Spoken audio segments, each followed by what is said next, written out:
सभी को प्रणाम। उपासना समर्पण योग अध्याय 4 ऑडियो 5। परम पूज्य गुरुदेव वंदे माता जी को हृदय में स्मरण करते हुए आदि शक्ति माँ गायत्री से प्रार्थना कि हमारा जीवन भी जप और ध्यान का समन्वय हो हमारे जीवन में, और जप रूपी साबुन अंतःकरण से ऑटो पायलट मोड पे चलती चली जाए, जो गुरुदेव इस चैप्टर में हमें समझा रहे हैं। तो कल गुरुदेव ने बताया था कि वाणी का कितना महत्व है, और मुख को अग्नि चक्र बताया गुरुदेव ने, और बताया कि शब्दों में भाव भी जुड़े होते हैं। शब्द केवल जानकारी नहीं देते, उनके अंदर संवेदनाएं भी होती हैं, प्रेरणाएं भी होती हैं, इसीलिए हमें किसी के शब्दों का अच्छा बुरा लग जाता है। और फिर गुरुदेव ने जप योग की शक्ति समझाई, और उसके बाद बताया कि गायत्री मंत्र बेस्ट क्यों है। मंत्र तो बहुत सारे हैं, और साथ में ये कहा कि इस पर बहुत ज़्यादा माथापच्ची करना बेकार है, इसको करके देख लीजिए, एक्सपेरिमेंट करिए, और फिर रिजल्ट ना आए तो बात करिए। आगे गुरुदेव क्या लिखते हैं उसको पढ़ते हैं।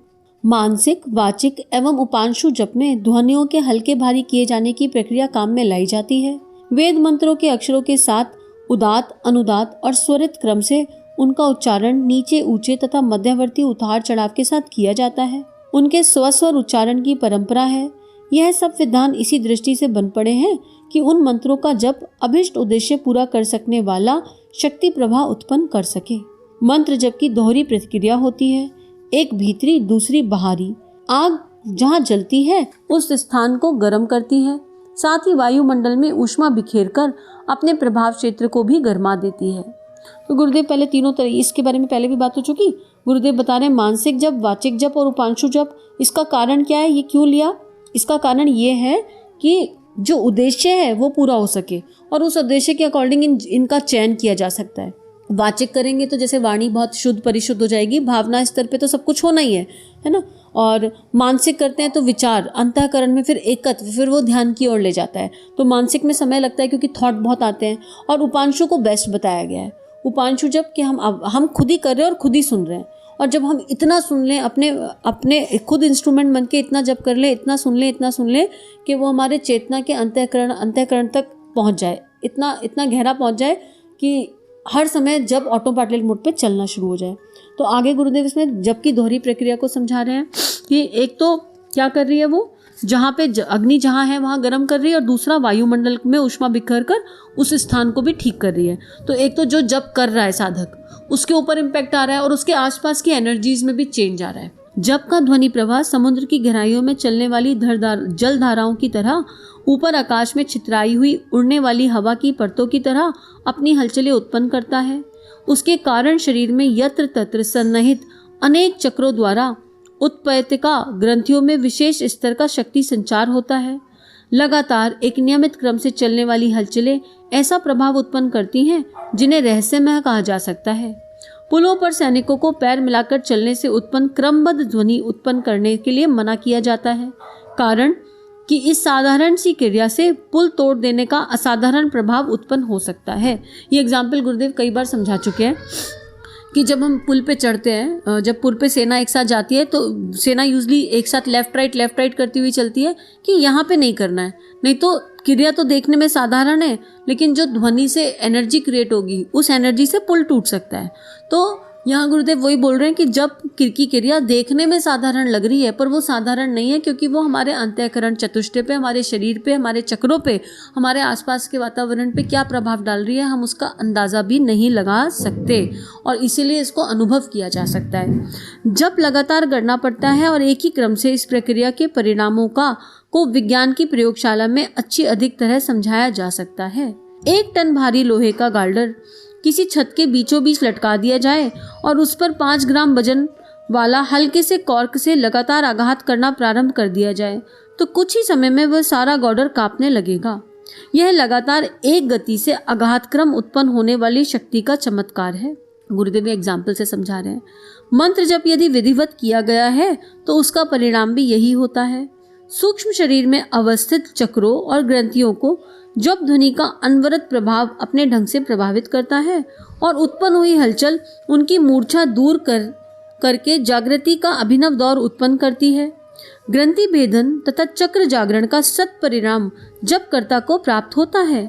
जगे हुए ये दिव्य संस्कार साधक में आत्मबल का नया संचार करते हैं। उसे ऐसा कुछ अपने भीतर जगा उगा प्रतीत होता है जो पहले नहीं था। इस नवीन उपलब्धि के लाभ भी उसे प्रत्यक्ष ही दृष्टिगत होते हैं।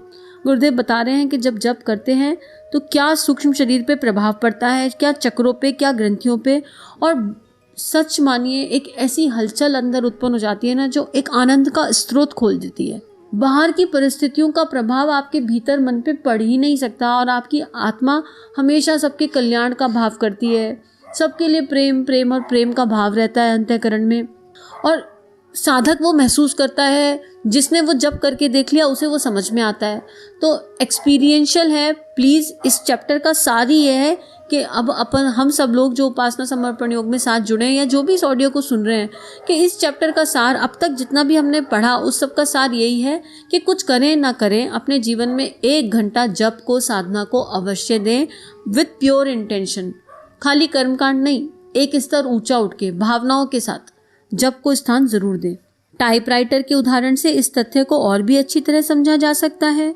उंगलियों से चाबियां दबाई जाती हैं और कागज पर तीलियां गिरकर अक्षर छापने लगती हैं। मुख में लगे उच्चारण में प्रयुक्त होने वाले कलपुर्जों को टाइपराइटर की कुंजियां कह सकते हैं। मंत्रोच्चार उंगलियों से उन्हें दबाना हुआ। यहाँ से उत्पन्न शक्ति प्रवाह नाड़ी तंतुओं की तीलियों के सहारे सूक्ष्म चक्रों और दिव्य ग्रंथियों तक पहुंचता है और उन्हें झकझोरकर जगाने, खड़ा करने में संलग्न होता है। कितना सुंदर एग्जाम्पल गुरुदेव दे रहे हैं कि टाइपराइटर का उदाहरण बता रहे हैं कि उंगलियों से चाबी, हमने कीज दबाए उंगलियों से, और कागज की मतलब टाइपराइटर क्या करेगा, प्रिंट होता रहेगा कागज पे, कट कट की आवाज़ भी आती है, प्रिंट होता है, अक्षर छपने लगते हैं। और तो मुख में जो मुख से हमने उच्चारण किया और वो कलपुर्जे टाइपराइटर की, उनको टाइपराइटर की कुंजी कहा जा सकता है। हमने प्रेस करना शुरू कर दिया और हमारे अंदर शरीर में नाड़ियाँ हैं, वो उनमें ऊर्जा क्रिएट होने लगी, संवेदन क्रिएट होने लगे, क्योंकि हर बार जब हमने शब्द बोला, मैंने ओम बोला, तो वो ओम कहीं तो अंदर इम्पैक्ट कर रहा है ना, कोई तो कागज मेरे अंदर है जिसपे वो ओम जाके छप रहा है, तो वो नाड़ियों में वो प्रभाव उत्पन्न कर देगा। और ये बार बार अभ्यास से ये चीज़ हमें समझ में आएगी। अक्षरों का छपना वह उपलब्धि है जो इन जागृत चक्रों द्वारा रहस्यमय सिद्धियों के रूप में साधक को मिलती है। यह एक सुनिश्चित तथ्य है कि यदि जप योग को विधिवत साधा गया होगा तो उसका सत्परिणाम उत्पन्न होगा ही होगा। पुलों पर से होकर गुजरती हुई सेना को पैर मिलाकर चलने पर ध्वनि प्रवाह उत्पन्न करने को मना कर दिया जाता है। पुलों पर गुजरते समय वे बिखरे हुए स्वच्छंद पूर्वक कदम बढ़ाते हैं। कारण यह है कि लेफ्ट राइट के क्रम का तालबद्ध पैर पड़ने से जो एकीभूत शक्ति उत्पन्न होती है, उसकी अद्भुत शक्ति के प्रहार से मजबूत पुलों में दरार पड़ सकती है और भारी नुकसान हो सकता है। मंत्र जप के क्रमबद्ध उच्चारण से उसी प्रकार का तालक्रम उत्पन्न होता है और उसके फलस्वरूप शरीर के अंतः संस्थानों में विशिष्ट हलचल उत्पन्न होती है। ये हलचलें उन अलौकिक शक्तियों की मूर्छा दूर करती हैं जो जागृत होने पर सामान्य मनुष्य को असामान्य चमत्कारों से संपन्न सिद्ध कर सकती हैं। सामान्य से असामान्य बनने की यात्रा है, मनुष्य में देवत्व का उदय की यात्रा है। जब और उसके लिए करना क्या है, मात्र जप शुरू करना है। पहला स्टेप कर्मकांड हो गया। अगर हम यहाँ तक आए, ये सब सुन रहे हैं, तो हमारे जीवन में परमात्मा का समावेश है। दूसरा स्टेप जप और ध्यान, तो जप करना है। आगे गुरुदेव लिख रहे हैं, हाथों को लगातार थोड़ी देर तक घिसा जाए तो वे गर्म हो जाते हैं। रगड़ से गर्मी और बिजली पैदा होती है। यह नियम विज्ञान की प्रथम कक्षा में पढ़ने वाले छात्र भी जानते हैं। जप में अनवरत उच्चारण क्रम एक प्रकार का घर्षण उत्पन्न करता है। पत्थर पर रस्सी की रगड़ पड़ने से घिसाव के निशान बन जाते हैं। श्वास के आवागमन तथा रक्त की भागदौड़ से शरीर में गर्मी उत्पन्न होती है और उसी पर जीवन अवलंबित रहता है। डायनोमे में पहिया घूमने से बिजली उत्पन्न होने की बात सभी जानते हैं।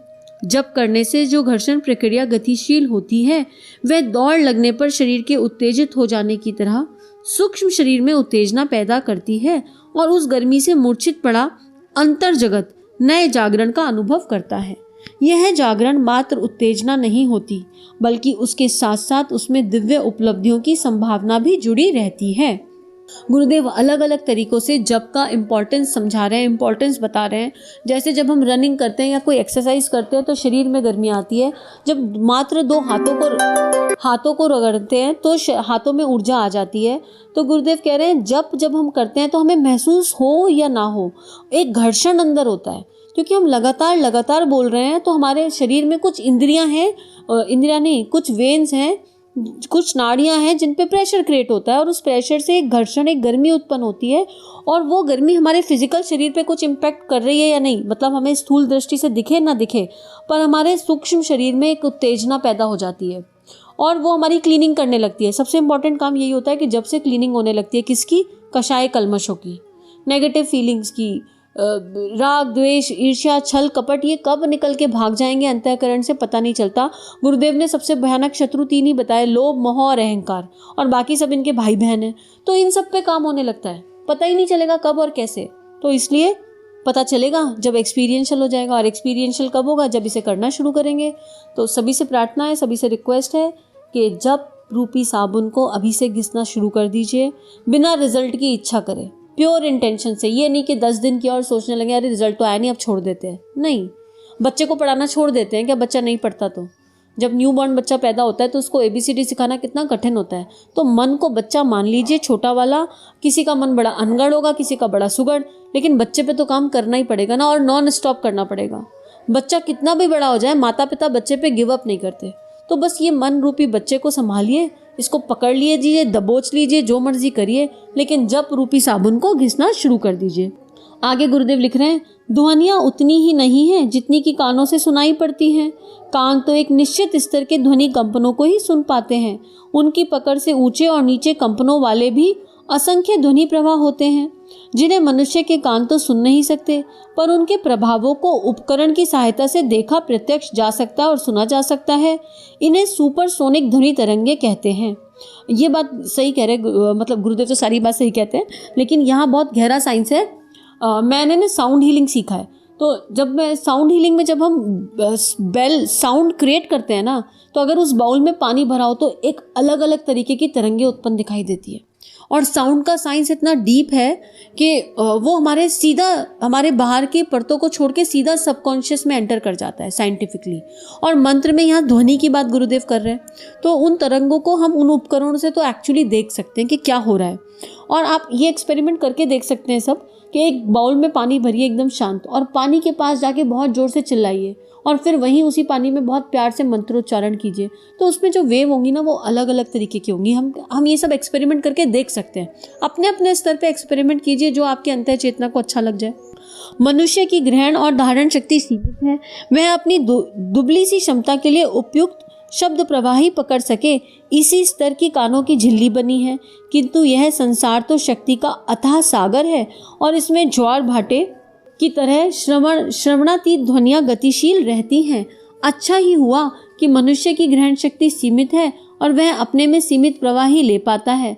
अन्यथा यदि श्रवणतीत ध्वनियाँ भी उसे प्रभावित करती तो जीवन धारण ही संभव न हो पाता। शब्द की गति साधारणतः बहुत धीमी है। वह मात्र कुछ 100 फुट प्रति सेकंड पीछे सुनाई देती है।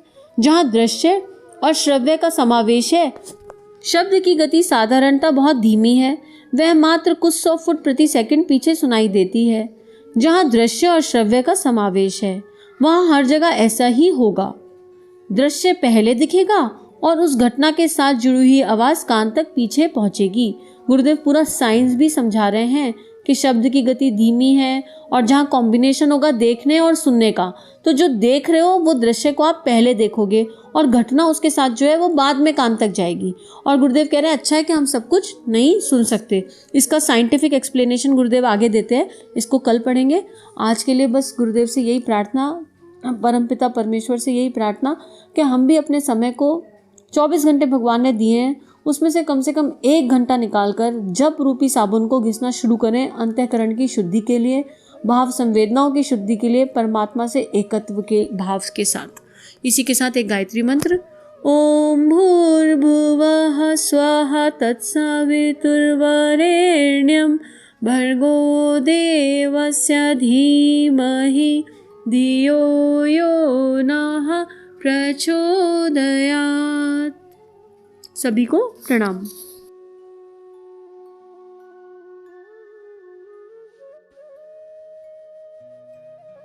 हमारे YouTube चैनल को सब्सक्राइब करें और बेल आइकन को दबाकर ऑल पर क्लिक करें ताकि नोटिफिकेशंस आपको मिलती रहें।